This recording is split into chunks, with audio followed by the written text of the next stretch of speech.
Hello, I'm Harold Allman from translationdata.com. Today I've got a presentation by Mark Kegel. Mark's going to discuss how Scala Magic works on the JVM.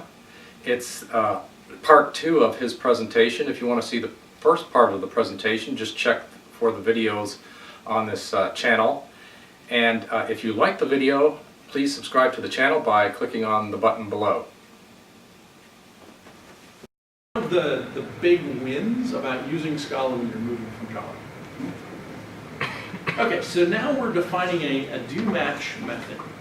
And what this is going to do is take a variable of type any, just like anything out in the universe, and it's going to match it against these 4 different patterns that we've defined.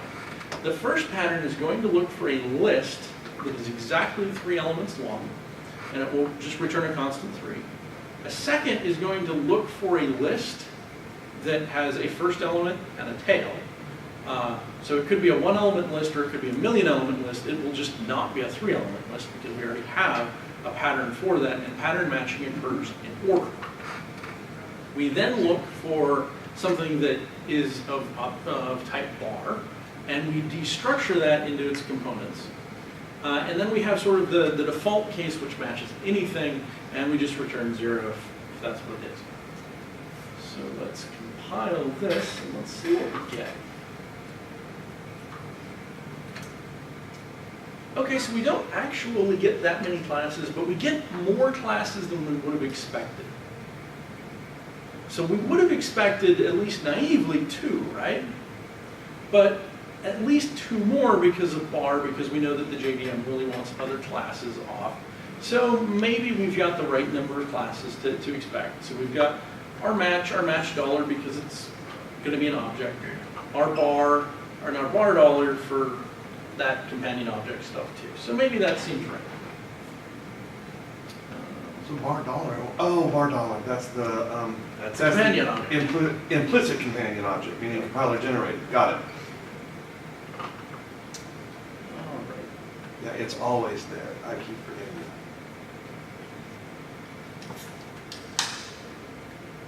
So here's our class.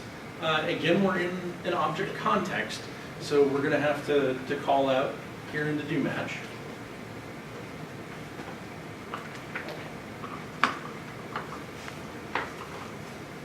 Okay, and here's our implementation for do match. The rest I don't think we really need to look at. But what has this been turned into? We can actually see that our pattern matching has been blown up into a set of nested, in some cases, if statements, which is kind of interesting. So the first one, which is going to be the pattern that matches a list of 3 elements, first does a type test for colon. Got it. Which is the con cell for a list in Scala. It's named literally $::. So this is how Scala accomplishes sort of name encoding on the JVM, because you can't actually have a type named that. In Java. In Java. Or in the JVM. Right. And so it escapes that name into something named $::. Which can exist in both Java and... Yay! So now it's lying to us yet again. That's a pretty good lie, though, because I can mostly tell how the lie works. Yep. But that's the thing about list is you would think a list would be of type list, right? I mean, we always use the list constructor, and that's the facade that we're given. And actually, you can destructure a list using its hidden unapply method this way. But when you see it this way, you might get confused. So this is like one of those implementation details about how Scala actually works underneath that bubbles up to the surface. Okay, so we know that we have something that is list-like. It's going to have at least 0 elements. Or it could.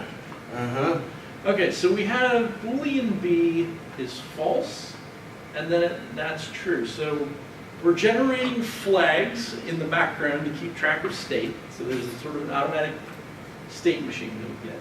That one seems to be if it's that Boolean, while it's named B, could actually say is list. Yes. Because I think Probably. it looks like it's doing or just doing the check, even if it fails the internal, it comes down later, and rather than redoing the instance of, Yep. it's, yeah, got it. Okay, Yeah, that's so actually a it's- pretty efficient pathway. Yep. Okay, so we're going to pull the first element out of the list, which we can do. So we cast it to a colon, and now we know that that's a list. And I believe list is an interface that inherits colon, something like that. Oh, it doesn't have an import up above where we can tell where it came from? No. Oh, it's under immutable star. Okay, got it.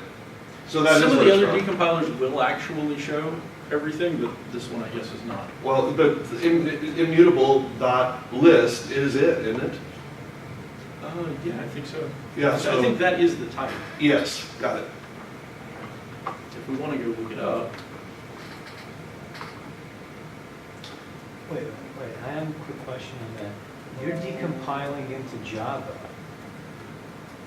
Why would Java import a Scala library? It's just a bytecode, and then the Oh, yeah, bytecode viewer yeah. returns it to Java, basically. All of Scala is, all Scala classes are consumable by Java. And so you could write Java or write JVM code like Clojure and utilize what is in a Scala class. The trick is that if you're going to do that, you have to, all this stuff we're going through, you have to know like in infinite detail. Well, almost every detail. Abstract class. Okay, so it's an abstract class. But it is immutable List is dot an list, abstract correct? class? In other words, that list right there is Scala Yeah, dot collection yeah, dot it- immutable dot list. Yeah, it is definitely immutable. Yeah, okay, cool. Yeah, I don't think the decompiler is that bad. Yeah, no, that's good, that's great. I didn't want to, that could be the list interface out of Scala collection, out of Java collection, so I was making sure it wasn't that. Right, it's not that. Yep, Okay, so now we do a test and we make sure that that element is actually a colon. And then we pull out the second, and then we do that. And then on the third, we ask if these two things are equal. Oh, we ask if nil is equal to this. And nil is the empty element. It's actually implemented as a case object. So if you guys aren't familiar with like the Sentinel object pattern, nil exists as sort of this pre-allocated object that indicates an empty list.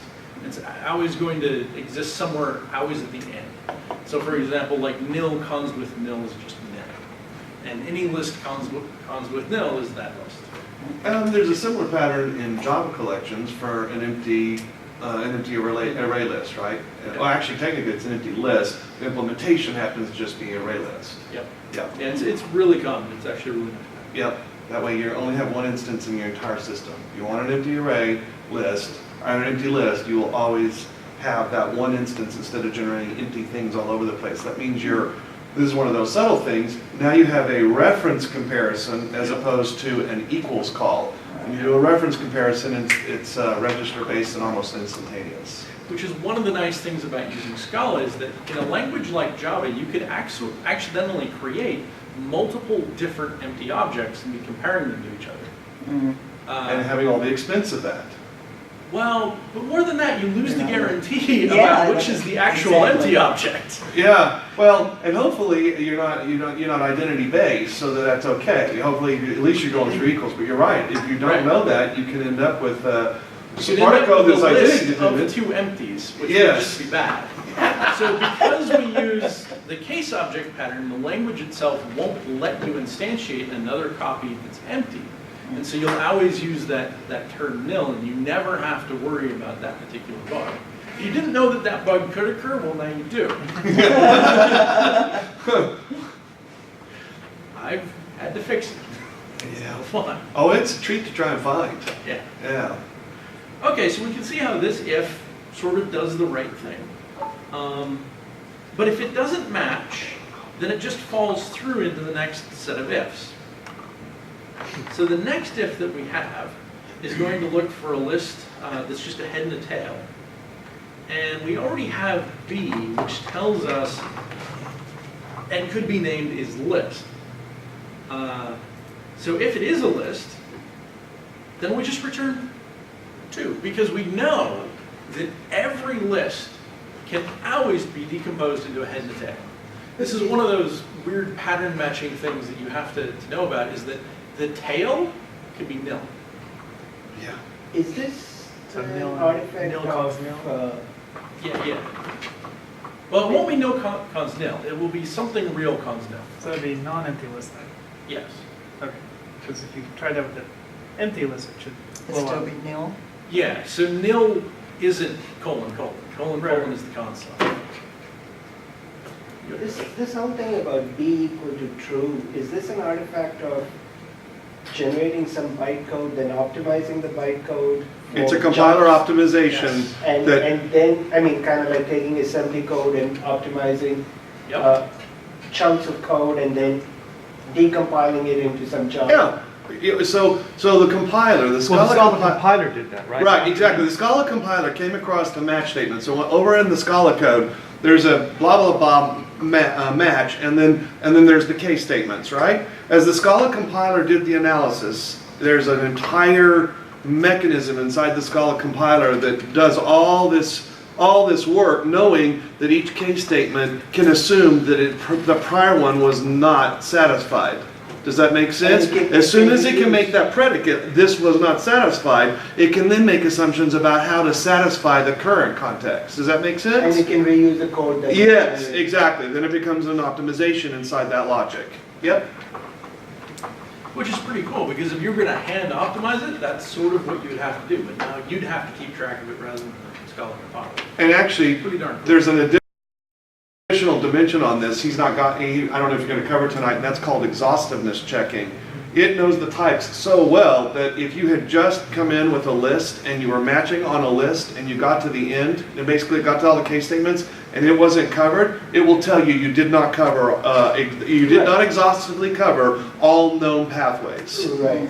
That's, So that isn't going to impact, or shouldn't impact, the generated bytecode, because that's a static guarantee that you can check as you're compiling. Yeah. Gotcha. Oh, I see. So it never gets to the bytecode. Gotcha. That makes sense. Yep. Okay, so our third case in this statement is whether or not any is of type bar.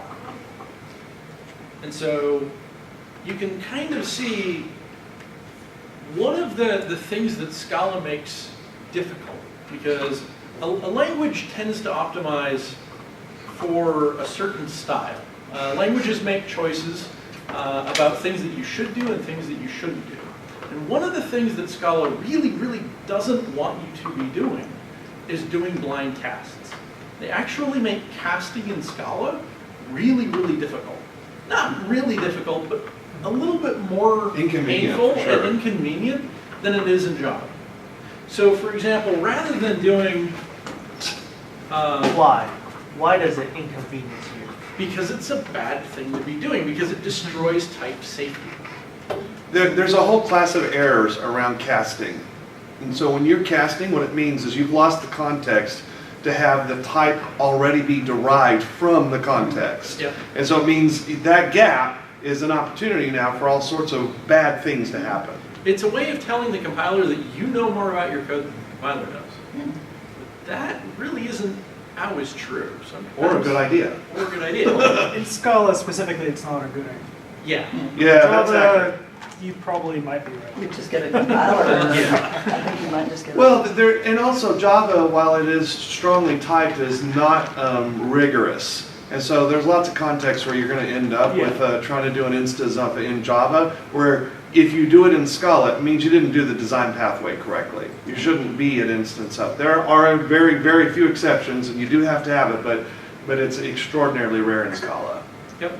So the nice thing about using pattern matching to handle your type checking is that with this syntax right here, you might be familiar with the follow-on syntax of this, where you have to do your casting. So languages like Kotlin have path-dependent casting. I don't know if you guys have dug into Kotlin or Scala or anything like that. They are sort of Java done slightly better, but not as well as Scala in my opinion. But they eliminate this pattern because they know once you've done this check and you're in that if block, that object must be of type whatever it is that you checked it against. So it will automatically insert that cast so that you don't have to do that again and risk writing bad code. So it So- combines the check and the assumption, the type inference. And the I guess. assignment, the strongly typed assignment Okay. at the same time.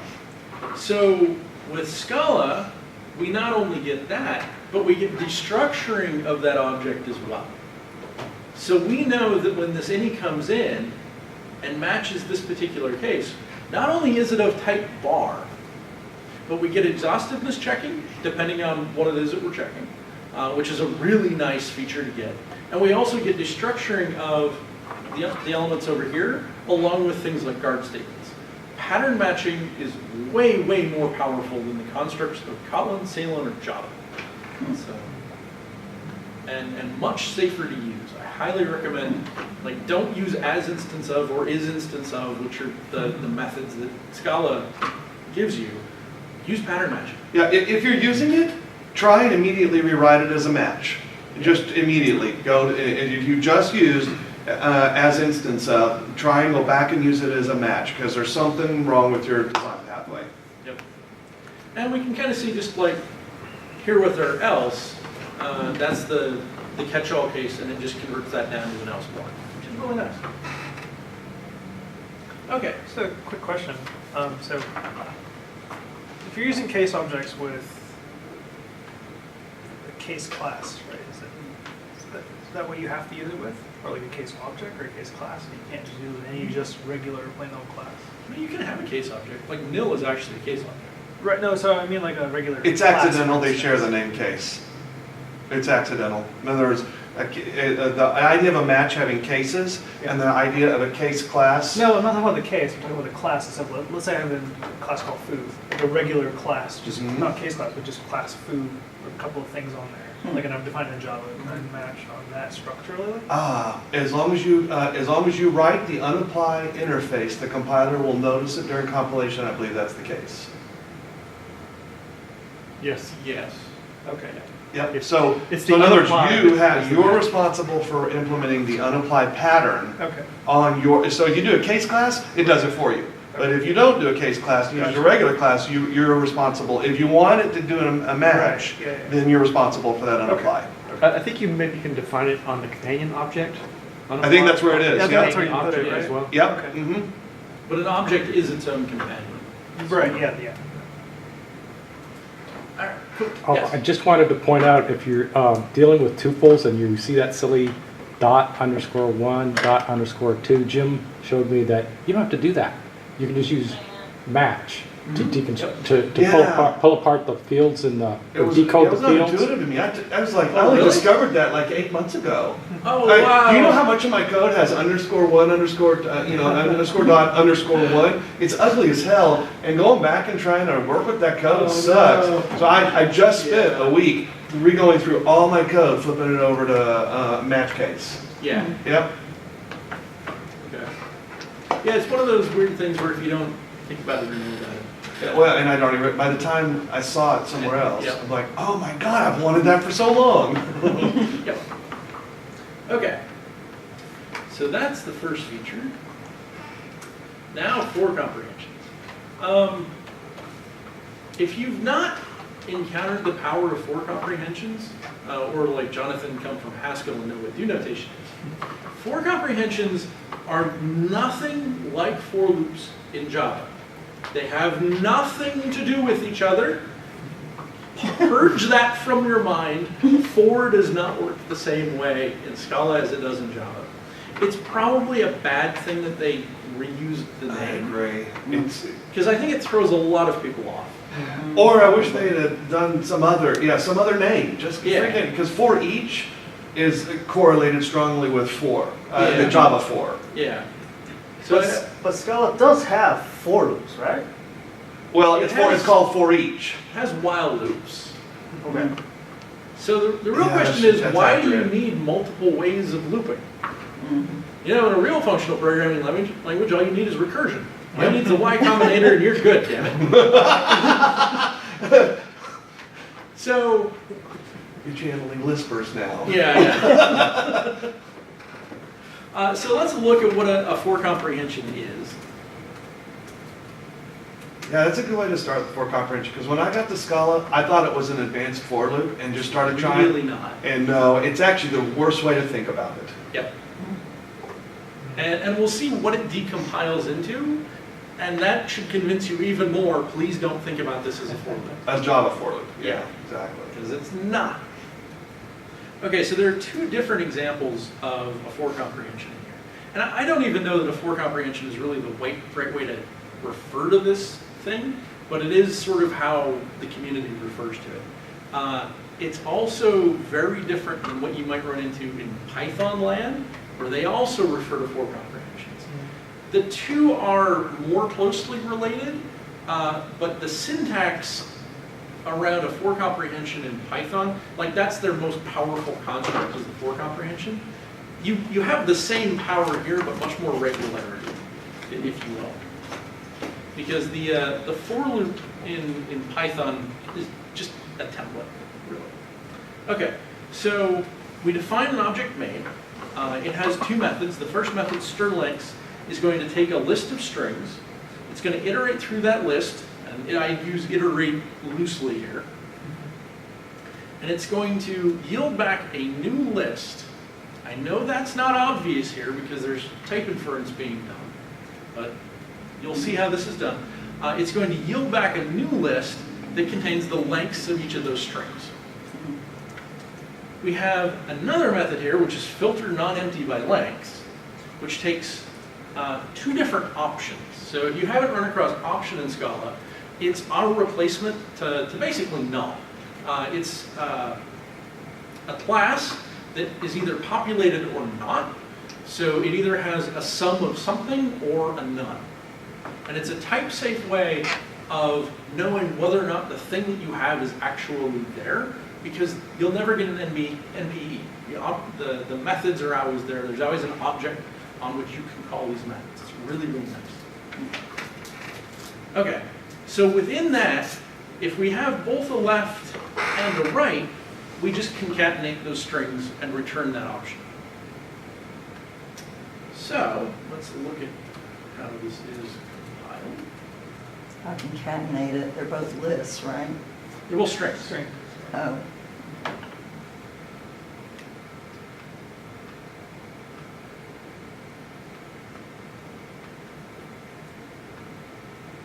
Would it be worth going through the methods and just invoking them just to have some samples so that folks know what's going on?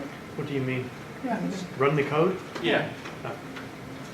Sure. Want to run the Couple code real examples? quick? Yeah, Okay. why not? Yeah. You good for me, Well, I'm curious why the name filter non-empty by lengths. Oh, It's an artifact of something probably. well, empty, I guess none. No, I mean, I get Because I you, actually but- had a more complex example here, and that's an artifact. Okay. So we have strlengths. We will define a string, and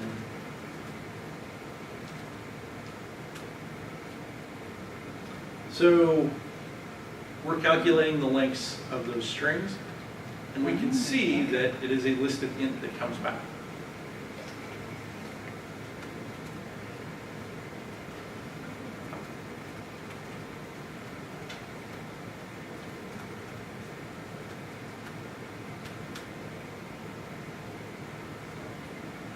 And we would expect, this is taking a while because it's actually file stuff.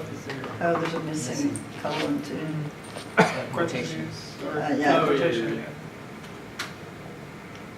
There we go. So now we get sum of foo bar. But what do we think happens with that? None. And Jonathan knows Haskell too well. Come on. Everyone knows that. And what do we think happens here? ASDF. None? None. Oh, So none really throws it off, huh? you have to have both in order for this to be a valid computation. I see. So, That's a generator. And so the generator must succeed for the next generator to fire. Yeah, Okay. effectively. Okay. Thank you, that was good.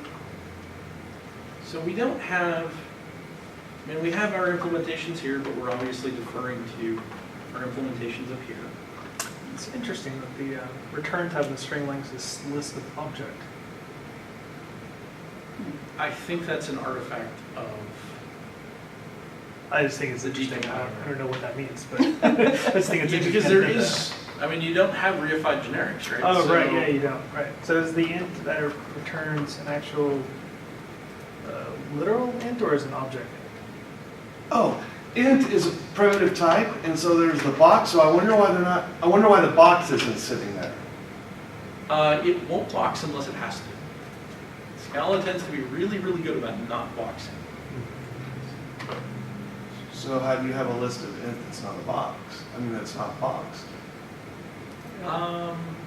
Okay, Do they you have- might actually have to box that. Yeah, you'd have to box that. I think so, I'm trying Because it's to, going to be a reference to an object, so you have to box that. yeah, exactly. Unless they got some special But the implementation. thing I is, don't know about. int is actually a class. I think I've asked some tough questions. Well, because the other part is, of course, we're sitting here looking at the Java, right? At the Right. Scala level, you're in the Scala context, it never loses awareness of the So types. the compiler knows, right? Right, exactly. And so this is just the implementation mechanism, but yeah, Yeah, I think int is the name of the box in Scala land. So Okay. it's not integer, it's int. yeah, capital I int. Yeah. I wonder if we introduce a new method that called that method and explicitly say that it returns an int, whether that would then be an integer or I don't know. We could not. try Let's just that. go through this. Yeah. It You does. can do all kinds of fun Well, things. Scala is definitely trying to get to the JVM primitives. If it can get to the primitives and use the primitives, they obviously are optimal and it will do so. But when you have list of primitives, just like in Java, if you have a list of integers, right? You have to have you have to have an integer box. Now, if you have an array of int in Java, That's easier. you don't. Those are not objects. Those are actually primitives in an array. Yeah. They do have I don't remember what the technique's called, but they do have a way of mapping to and from those in Scala. Do you remember what that was called? It's right on the tip of my tongue. Okay, so let's look at Sterling's real quick. One of the things that should confuse us right off the bat is why we have a class with our method name in it. If that doesn't make you feel weird about what Scala is doing, nothing will.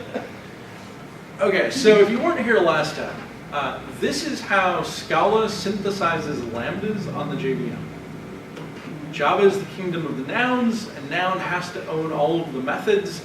So we just go synthesize a class to contain a static method that is named appropriately, that implements everything that we want a function to do, and that's where that code lives. Yeah. And this is where it when it happens to be named.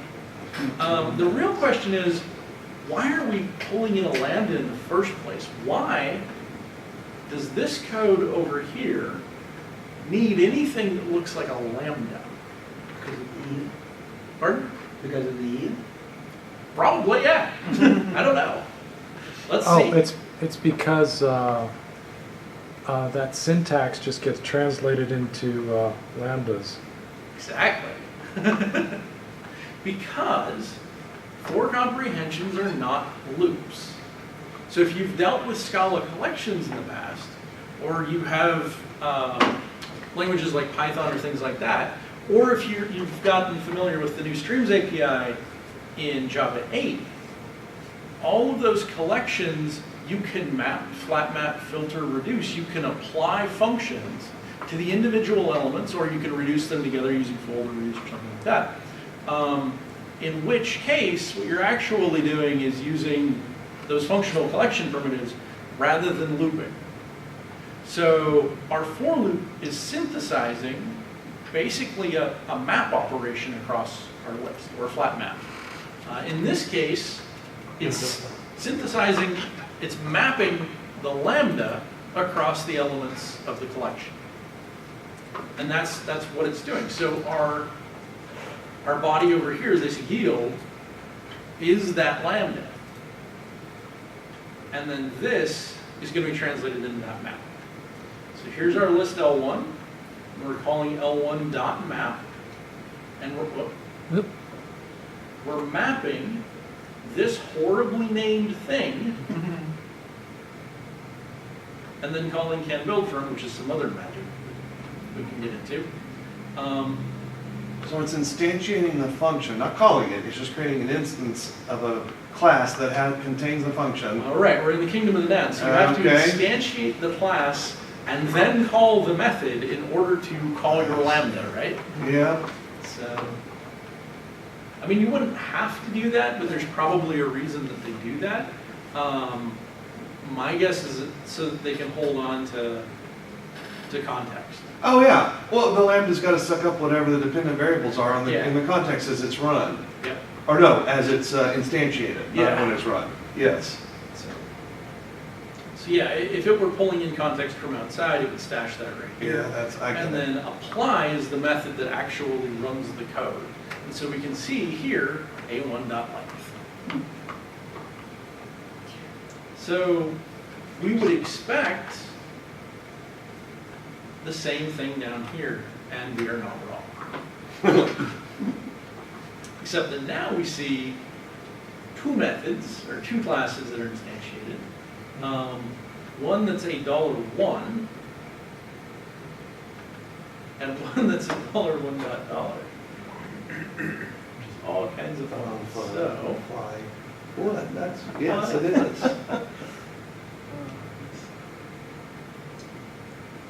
Oh, right. This code wasn't intended for human consumption. I was trying to think of what to say there. The JVM loves it. Yeah.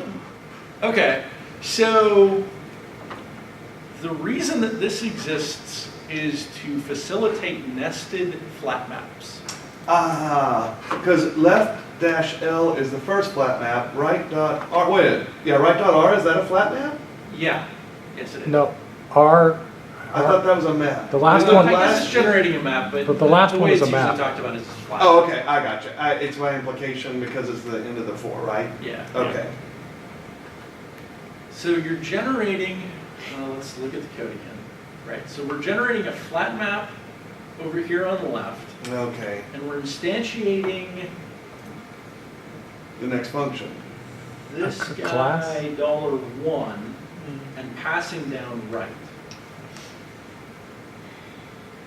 And then this guy is basically that next mapping iteration so that you can chain these flat maps together. So it ends up being recursive. So now for every line in here, you're going to end up with a new class. Fun.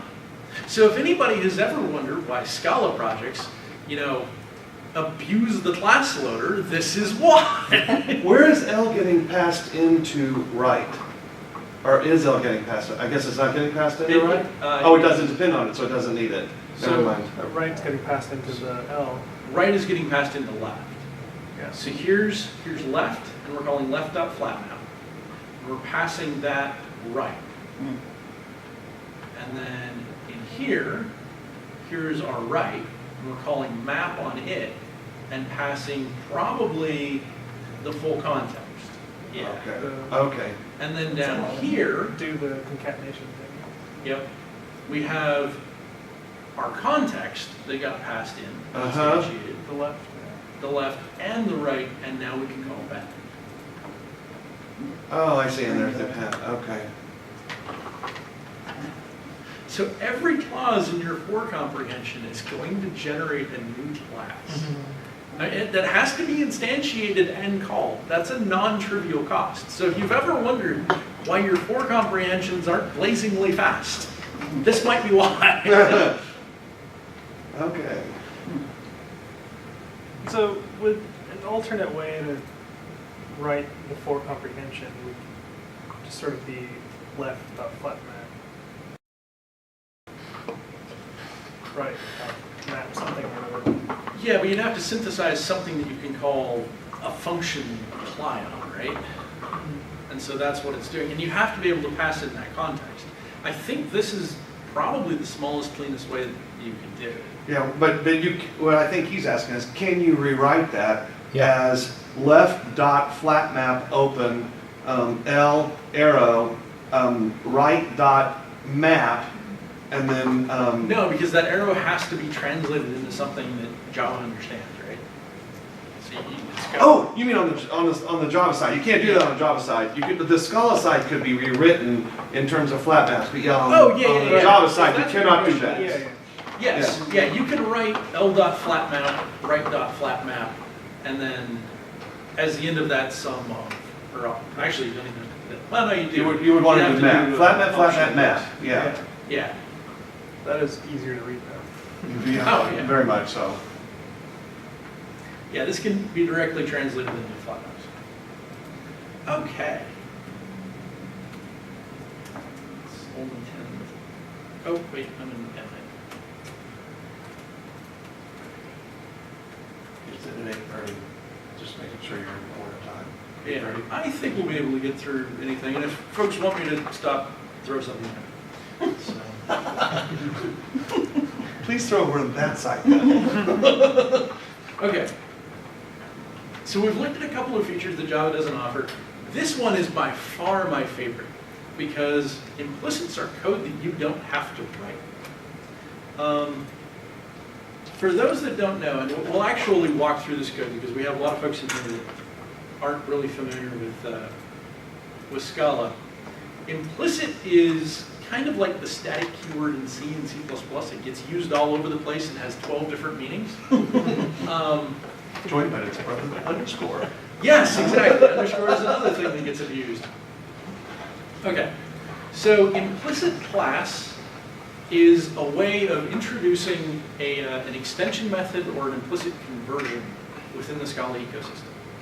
So it has to be a class, and it has to take one parameter, and what it does is it says things of this type of int can now be called with these extra methods.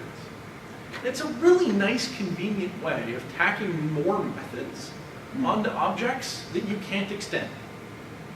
So for example, if I wanted to have a squared method for integers, or any numeric type actually for that matter, I now can, and I can say a.b rather than function application syntax, which would be squared of int. So I get more consistent syntax, which is really nice. Another use case of implicit is the implicit val of some type. What this does is it tells the compiler, hey, if you ever need an implicit of this type, this is one that you can go find. Within this scope. Within this scope. So it is scope. It doesn't introduce it at global scope.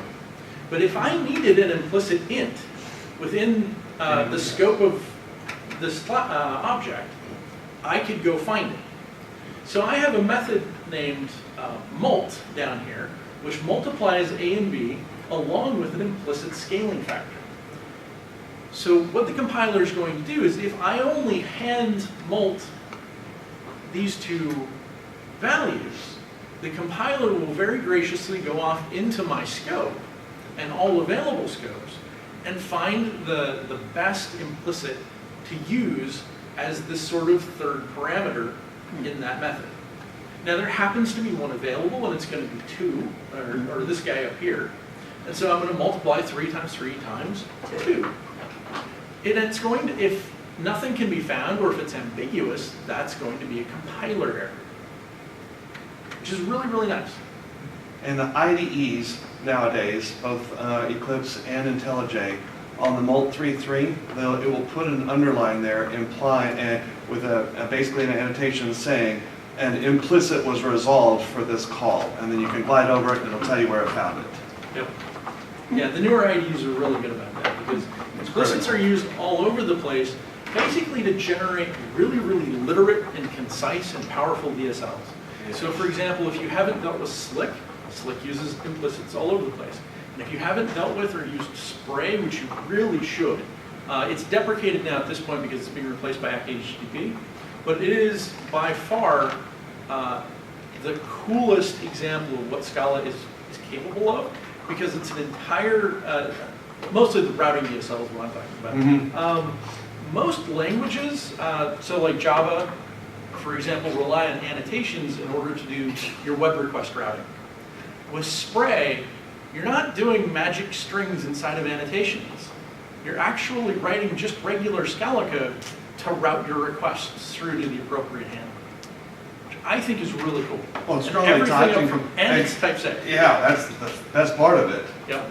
They changed their name, right? TypeSafe? Yeah, they're down Lightbend. Oh, Lightness. well, TypeSafe was, to be TypeSafe is different than the company TypeSafe, but that's funny. What's type level? Yeah, well, type They are a level, competing company that offer an alternate compiler that is way more interesting. And they also host a lot of projects. So like Scala Z, Shapeless, Cats, yes. S-Codec are all under the type level. These are generally folks that are really, really strongly pushing functional programming inside of Scala. And they do have an influence on Lightbend. I mean, Lightbend, Oh, the yeah. type level compiler, the type level Scala compiler is intended to stay in strong sync with the Lightbend or the official Scala compiler. And there's a lot of knowledge sharing and exploration on both sides now. Oh, yeah. It's a good thing. Okay. So implicit def introduces an implicit conversion. So this, for example, is going to convert a tuple, which is syntax that we haven't looked at, but it just involves parens and then some number of things. So this is going to be a tuple of 2 elements, and it's just going to convert that into an int. So a tuple of 2 ints into 1 int, and it's going to use plus to do that. So in 3 different constructs, we've got 3 different use cases for implicit. This confuses and trips up a lot of folks. I'm sorry, but that's just how the language is.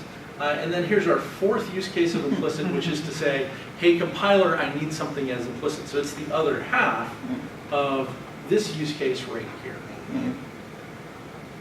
Okay. You could really abuse this. It has Can you been abuse it? severely. Yeah. No, I'm saying you could really abuse this. Oh, it has Oh, been. yeah. So like in general, implicit conversions, avoid those for the most part. Extension methods aren't so bad because you actually have something that you can wrap, which is really nice. Yeah.